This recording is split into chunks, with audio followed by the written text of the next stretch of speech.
You're listening to the Cow Country Cafe on Beef Team TV.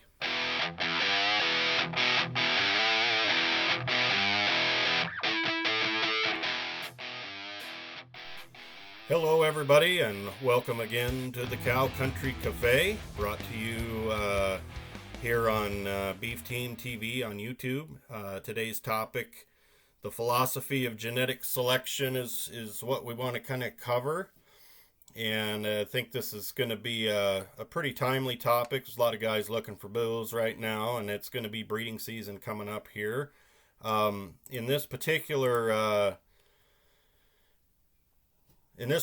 segment, we aren't going to talk that much about bulls in particular. What I really want to discuss is philosophy, how we go about selecting bulls, what types of things that we're looking for. There's a lot of things that go into this, obviously, but what I really want to talk about conceptually is the philosophy behind what we're trying to do. So we start out talking a little bit about how do we typically select bulls. And if any of you, it's draft time in the NFL right now, and I suspect most people probably don't actually watch the draft. Obviously, you really can't this year because of all the quarantine and social distancing going on. It's a little bit different deal this year. But if you watch in particular how players are evaluated for drafting, you see a tremendous effort to collect data on individuals, physical data, emotional data. How are they going to fit into a particular team setting? And all these different types of things, looking at how the individual will work best for a particular team. And so when we think about how we want to select bulls, we need to think about, okay, are we looking at bulls from more of a draft type setting, like we see in the picture on the left, or are we just spinning the roulette wheel? And a lot of that is going to depend on how your philosophy of genetic selection really plays into your decision making. What type of bulls are you looking for?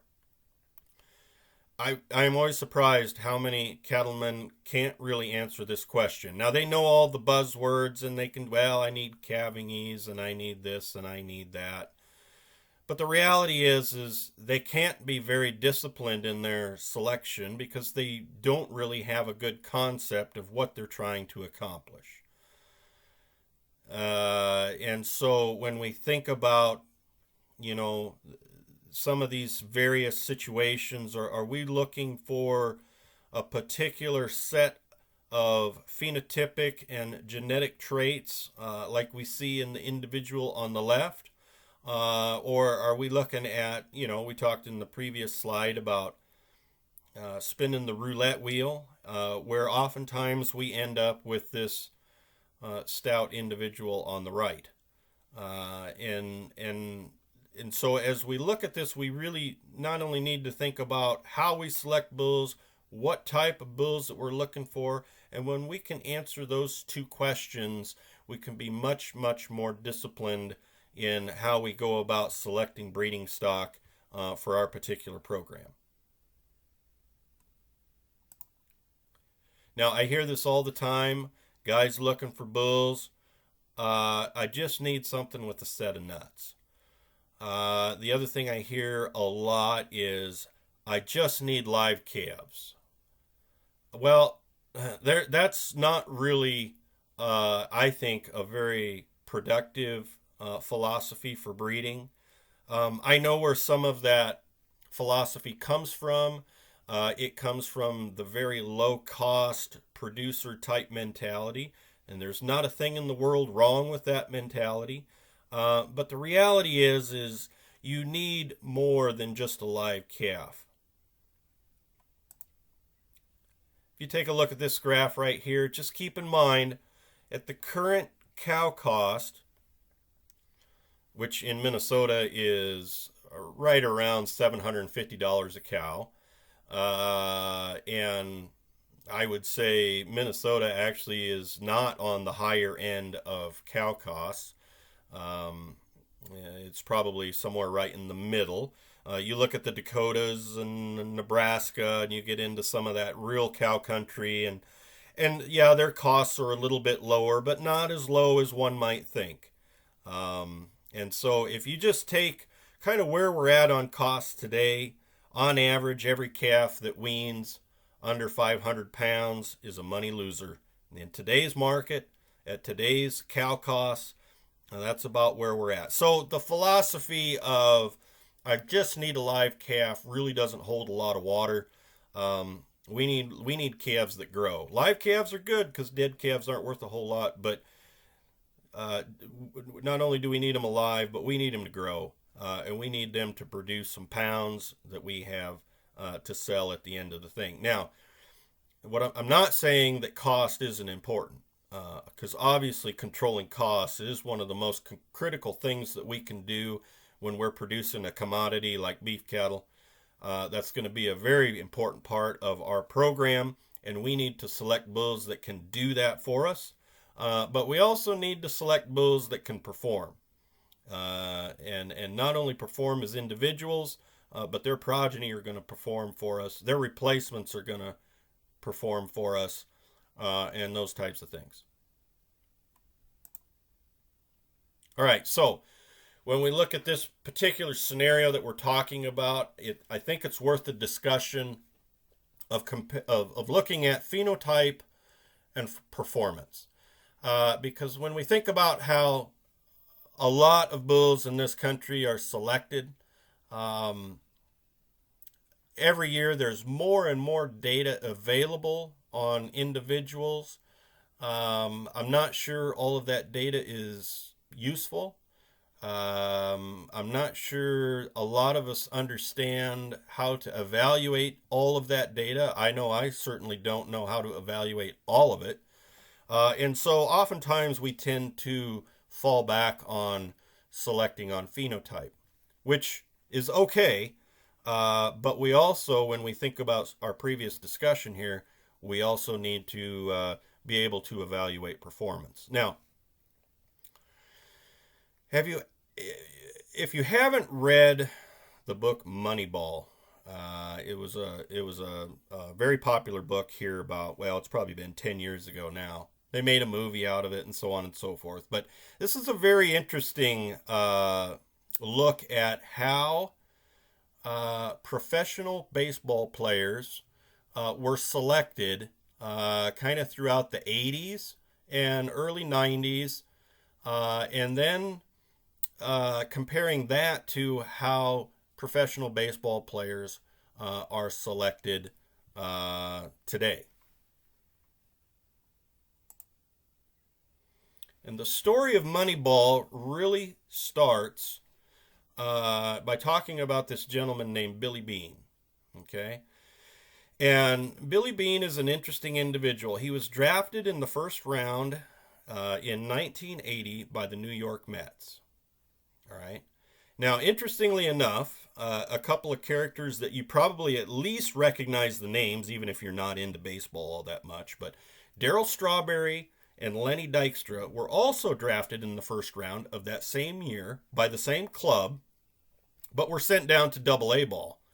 And they played a few years at Double-A ball before they moved up into the majors. Now, the point of this comparison is back in the day, before the mid-90s, baseball players were largely selected based on physical appearance. That guy looks like a baseball player. Now, they had no idea whether the guy could actually play baseball. I mean, they watched him play, and they probably played well, and they looked good, and that's how baseball players were largely selected.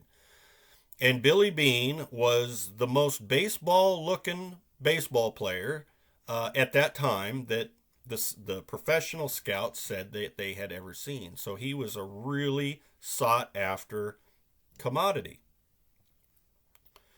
So, like I say, they drafted him in the first round. Every team wanted to get a hold of Billy Beane. And interestingly enough, Mr. Baseball played 5 seasons, He batted .219, hit 3 home runs, and had 29 RBIs. So, physically, Billy Beane looked like the most baseball-playing baseball player that there ever was. But the reality is when it came down to playing in the major leagues, Billy Beane really didn't pan out. Physically, his physical stature did not really match his actual ability to play baseball. Now, this gentleman, Darryl Strawberry, and I met Darryl Strawberry one time, not on a personal basis, but I just saw him in person. And I don't know, Darryl Strawberry's maybe 5'7". He's about as big around as a pencil at that time. And if there was ever an individual that really did not look like he could play baseball, it was Darryl Strawberry. He looked way too small. He didn't look like he could even hit the ball out of the infield, let alone out of the ballpark. But he was fairly quick, and so he was drafted also by the Mets in 1980. And they, like I say, they sent him down to Double-A ball for about 3 seasons in the minor leagues. And as I'm sure you're at least vaguely aware, Darryl Strawberry played 17 seasons in Major League Baseball. He batted .259, hit 335 home runs, and had 1,000 RBIs. And so the individual that actually looked physically like he probably would never make it in Major League Baseball played 17 seasons. So again, the phenotypic characteristics of the individual did really not match up with their actual ability to play baseball.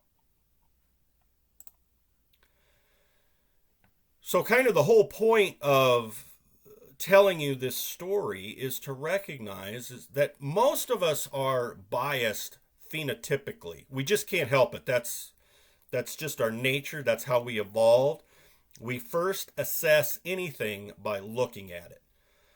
And as the 2 previous examples would point out, that really does not tell the story most of the, or not all the time, in terms of actual performance, in terms of what we want the individual to do and what we're trying to accomplish. So we need to recognize that we are biased visually, we're biased phenotypically. And so, and that's not necessarily a bad thing, but we also need to recognize that you can't judge a book by its cover, as the old adage goes, that a lot of times phenotypic and actual performance do not match. A very nice looking individual may not perform as expected, and a very not nice looking individual may perform way better than expected, and also vice versa. And so the point is that we need to use the data that's available to us on these individuals. And of course, we're talking about bull selection here. So we need to use that information that's available in the catalogs and so on and so forth. And we need to narrow down our goals, as we talked about previously. Look at what are we actually trying to accomplish, and then narrow that down and use specific actionable data to select individuals that have the highest likelihood of achieving those goals. Now, I told you that story to tell you this story. Okay, look at these 2 individuals right here. We've got this individual on the left. I saw this just randomly in a bull catalog a few years back. I don't even know why this caught my eye, but it did. We had this individual on the left here, which you can see from the picture was lot 3 of this particular sale. And I was just flipping through, and he's a pretty nice looking bull, and I was flipping through the catalog, and I just happened to notice that the individual on the right had a pretty impressive set of EPDs, or expected progeny differences. And I thought, that's interesting. And so I just kind of got to looking back and forth between these 2 bulls, and it really dawned on me this whole phenotype versus performance scenario. Now, I suspect if you had these 2 bulls in front of you and you were looking to buy this particular type of bull, most of us would probably select, without any data at all, most of us would probably select this individual on the left. He's a much deeper, just a more well-made type bull. He's more balanced. He's got a lot of good things going for him phenotypically. This bull on the right's a little shallower. He kind of has an interesting shape to him, and just not as full as the individual on the left. And so, like I say, as I was flipping back and forth between these two bulls, this individual on the left had 2 economically relevant traits in the top 20% of the Angus breed. The bull on the right had 7 economically relevant traits in the top 20% of the breed and was in the top 1% of the Angus breed for marbling. Now, you would never guess that by looking at these 2 individuals. And I'm not saying that there's a thing in the world wrong with the bull on the left, because there's not. He still was a very, very nice bull. But he was largely being evaluated, at least in this scenario, on phenotype, not on his actual probable performance. If you're looking for actual probable performance, the bull on the right was probably a much better bet than the bull on the left. But like we say, most individuals are judged based on phenotype, that he looks like a bull and he looks like a nice bull. And so that's, if you probably could guess, I watched the sale, which bull sold for more? Of course, the one on the left. Now, again, not a thing in the world wrong with that. If you're looking for some phenotype, that bull definitely had it. But if you're trying to improve performance of a particular nature in your herd, the bull on the right may have had a higher probability of getting you where you wanted to go. All right, so sorry, I lost my place there. So in the end, what we need to think about is, what is our endpoint? Okay, what's the target market that we're trying to hit at? We're looking at selling at weaning. Is that largely what we do? Do we typically background? Do we keep replacement heifers? Do we retain calves in the feed yard? Do we retain them through slaughter? You know, what is the endpoint? Will give us a good look at what kind of bulls that we need to be looking for. And in addition to that, we also need to think about, from a whole ranch perspective, what do you need in a cow? What do you need the cow to do to keep you where you want to be? All right. And so, you know, a lot of these things are mutually exclusive. A lot of them are not. And when we do run into some of these scenarios where, well, we kind of want a little bit of everything, I think that's where we get off the rails in a lot of selection programs, because there's not that many you know, individuals available that really can truly do everything that we want them to do. Okay, because most of us want a really moderate type cow, easy fleshing, all these different characteristics. But we also need them calves to grow, and we need them to grow like gangbusters. Not only to satisfy our financial needs on the ranch, but also to be attractive to the feeders, the next guy in line that's going to buy these calves, or whatever the scenario might be. It's very difficult to find a single individual repeatedly that's going to provide you all of those things. And so then it becomes a management scenario where there's different things that we can do. But let's talk first about, you know, what do we need in a cow to keep us to get us where we're trying to go, and then to keep us there. All right. Now, there's a lot of criteria, obviously, that could go into that, and every individual that you talk to is probably going to have a little bit different answer, and that's fine. But I suspect most of us would probably hit these 4 points right here, at least in some variation. I need her to have a live calf every year. I need her to rebreed. I need her to wean a calf over 500 pounds. And I need her to repeat this at least 12 times, maybe 14 times, to really be productive in the herd. That's what I need a cow to do when you kind of boil away all of the fancy terminology and everything.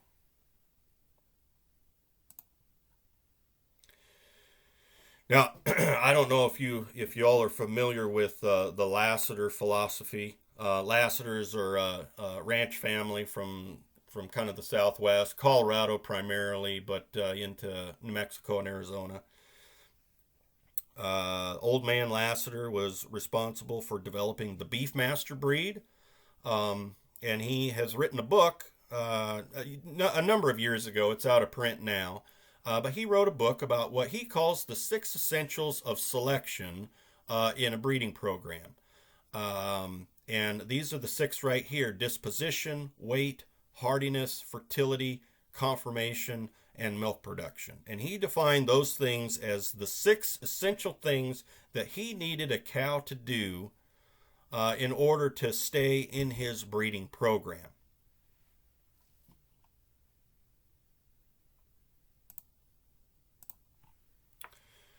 Now, and there's obviously going to be other considerations as well. Bonsma, Farrow, Zeitzman. There's other individuals that promote a lot of different things that sometimes we talk about a lot, sometimes we don't. But things like fleshing ability, muscling, masculinity, hair coat, parasite resistance. All of these things are typically important in some form or fashion. And I would suggest some of these things are important, and we've really gotten away from them here in the U.S. Bonsma and Zeitzman are both South Africans, or in the southern part of Africa, and they have a very unique perspective on cattle breeding, livestock breeding, those types of things. Things that it seems like we've really gotten away from here in the U.S. because our our production environment has become so what would you say? It's become so managed, so manipulated. It's not that natural anymore. Where some of these things like hair coat and parasite resistance have really fallen by the wayside. And there may be some value to getting back to some of those things. But as we talked about on the front end, these are all great things to be selecting for, but ultimately we need these calves to grow. Now, another consideration that I think we've gotten away from quite a bit here in the U.S. is crossbreeding. And we need to evaluate in our program, can crossbreeding really help us out? And I'm sure you're all at least familiar with heterosis. When you cross 2 different breeds, you get that extra punch in performance. And I think it's important at some level to understand heterosis is really the recovery of accumulated inbreeding depression found within all straight breeds. And some of that is a function of how these breeds arrived in the U.S. Now, you take, for example, the Hereford breed. The Hereford breed arrived early in the U.S. Back in the mid to late 1800s, and there was about a dozen animals that made their way over here from England, and most Herefords today, some 130, 40, 50 years later, can be traced back to those same 12 individuals that made it over from England. So can you imagine the level of inbreeding depression found in Hereford cattle before we started crossbreeding them? It was astronomical. Angus is very similar. And so that's why we saw this big push in the 80s to start crossbreeding these British breeds with some of these continental breeds that hadn't made their way from Europe over to the U.S. And I recognize that much of that experiment was an absolute wreck. There was not enough emphasis put on being very disciplined in selection. There was a lot of genetic drift. There were a lot of birth weight problems, so on and so forth, because at the time we just didn't have the data. We didn't know a lot of the things that we know now about individual animals. And of course, that's no longer the case. Any animal, for the most part, in the U.S. That is sold as breeding stock has a mountain of data behind it. And so we can be very disciplined in any crossbreeding program, and a lot of those issues that we had in the 80s, we can very easily avoid and have a very productive crossbreeding program. Now, the other part of crossbreeding that we need to think about is comparing individual heterosis, which is when you make a cross between two straight bred parents. So let's say Hereford and Angus, or Angus and Simmental. Okay, that first cross is individual heterosis. Where you really get the punch out of crossbreeding is when you can achieve maternal heterosis. And that's when you have crossbred cows mated to a third breed.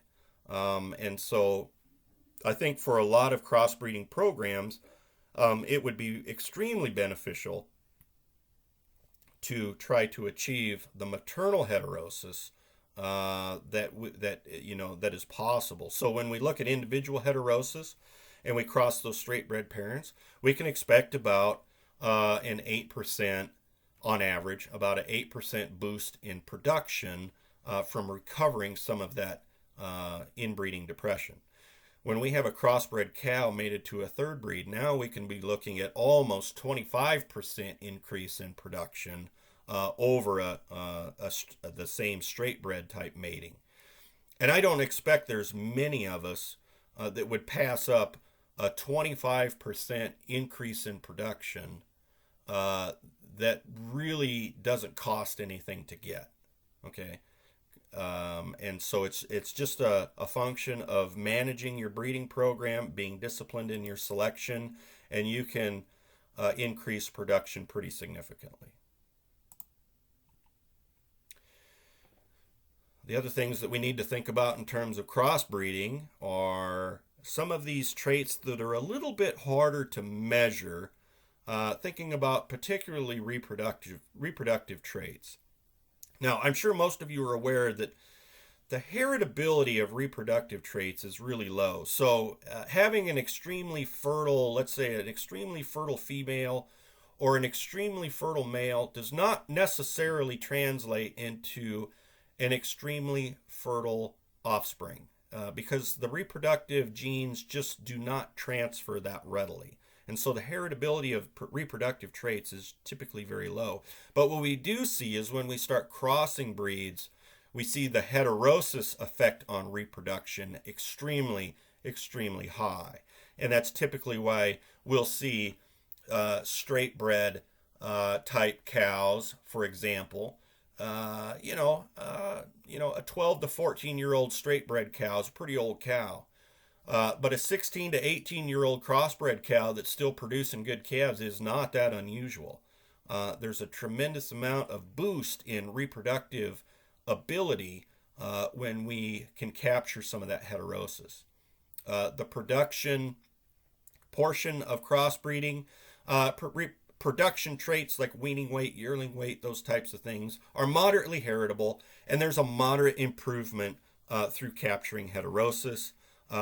In carcass traits, it's much more dependent on the individual. So the heritability of carcass traits is extremely high. And so if an individual has very desirable carcass traits, the probability of that passing on to the offspring is extremely high. And we don't seem to get much of a boost in terms of carcass traits simply through heterosis. So part of this that I think really needs to be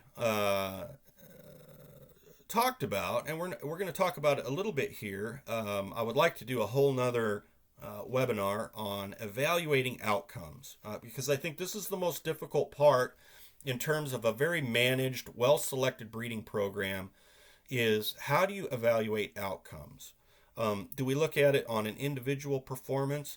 Are we evaluating on a performance per acre? Are we looking at total herd performance? Those are the things that we need to look at to determine, is our selection methods, is our selection philosophy really achieving what we think it's achieving or what we want it to achieve?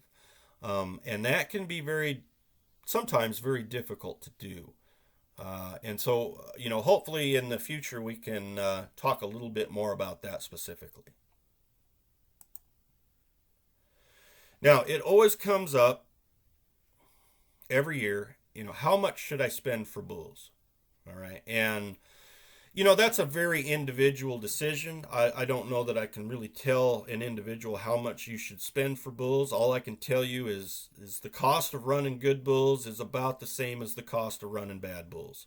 Um, Quality of breeding stock, even in a commercial outfit, really has I think, a tremendous impact over the long term on bottom line and sustainability of the operation. We need to be able to achieve certain genetic goals to get certain levels of performance over a long period of time in order to stay economically viable in this business. So I don't typically think that buying cheap bulls really saves you a lot or anything in the long run. I think it costs a lot of operations dearly in the end, and by the time it is recognized, I think a lot of the damage has been done. There are ways to correct it, but it takes some time and it takes some very disciplined selection to be able to overcome years of not being very selective on breeding stock. I put together this little table here just to give you, and I'm not saying this is the be-all, end-all of how you should economically select bulls. I'm just trying to give you a reference point, okay? Because it comes up a lot. Like, how are commercial outfits spending $9, $10, $12, $15, $20,000 for bulls? Well, obviously there's a lot that goes into that. Some of it is gaining the write-off from the depreciation. There's a lot of different things going on there. But just for the average commercial producer, if you take a look at this chart here that I put together, what it does is it translates price paid for a bull into the net cost per cow. And we made some assumptions here in terms of the salvage value of these bulls, the net cost of the bulls, the cows bred per lifetime, so on and so forth. Obviously, a lot depends on how long you keep a bull. I based it on 4 years here. Some folks routinely hang on to them for 5. I don't recommend commercial guys hang on to bulls too long, just simply because if you're using the same bulls over and over, the genetic potential has moved way beyond you if you're not replacing those bulls at least sort of frequently. 3-4 years is about, I would say, the useful life of a particular genetic package. So anyway, if you take a look at this chart and you're wondering, how guys are paying $5,000, $6,000, $7,000 routinely for bulls at auctions and things like that, well, a $5,000 bull translates into about $28 per cow. A $7,000 bull is about $43.50 per cow. That's really not that much. I think the genetics are probably worth $30 to $45 per cow pretty easily. And you can see that, yeah, it's great if a $3,000 bull only costs you $12 per cow, but look at the genetic difference between a $3,000 bull and a $7,000 bull.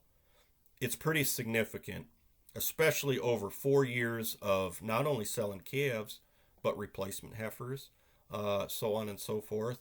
Are you really saving the $30 a cow in the end? I would suggest probably not. Now, I'm not suggesting you go out and spend $7,000 on a bull, but I'm just saying keep some of these figures in mind when you're looking at what to pay for bulls, and recognize that your cost per cow is really not as significant as maybe the sticker shock of buying the bull at the auction. So we're going to end right there for this particular webinar. I appreciate you guys joining in.